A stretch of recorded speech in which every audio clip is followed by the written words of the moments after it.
महाड निवडणूक राडा प्रकरणी मुख्य आरोपी विकास भरत गोगावले यांच्यासह 7 आरोपी पोलीस ठाण्यात हजर.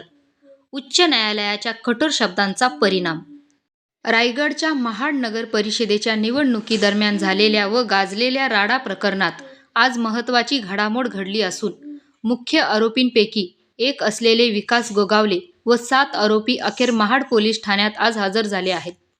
कालच या प्रकरणात मुंबई उच्च न्यायालयाने आरोपींना अटक न झाल्याबाबत राज्य सरकारवर तीव्र शब्दात नाराजी व्यक्त केली होती. मुंबई उच्च न्यायालयाने काल सुनावणी दरम्यान सरकारला अक्षरशः धारेवर धरलं होतं.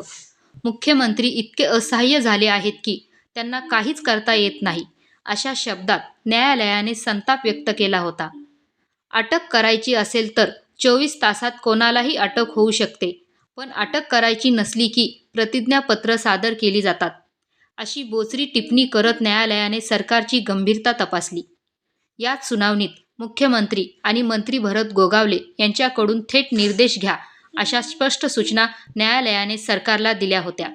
या पार्श्वभूमीवर आज विकास गोगावले पोलीस ठाण्यात हजर होणे ही बाब अत्यंत महत्त्वाची मानली जात आहे. या प्रकरणात विकास गोगावले यांच्यासह त्यांचे पुतणे महेश गोगावले आदीसह इतर आरोपीवर गुन्हे दाखल आहेत. Dhammasheel Sawant, news bureau, Raigad.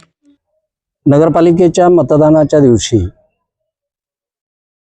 महाड शहरामध्ये भांडण मारामारीच्या संदर्भामध्ये जे 2 गुन्हे महाड शहर पोलीस स्टेशनला दाखल झालेले होते, त्याच्यापैकी गुन्हा रजिस्टर नंबर 179 जो होता, त्या 179 मधल्या 8 आरोपींनी आज आत्मसमर्पण केलेलं आहे.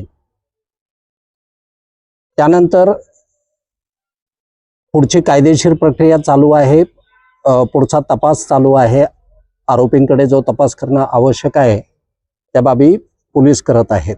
त्या आरोपींची नावं मी आपल्याला सांगतो.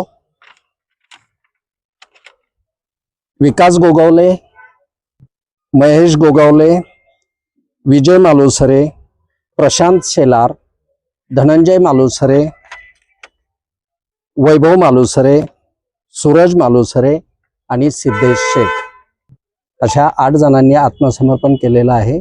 या गुन्ह्यामध्ये पोलीस त्यांचा पुढचा तपास करत आहेत. पुढची प्रक्रिया चालू आहे. धन्यवाद.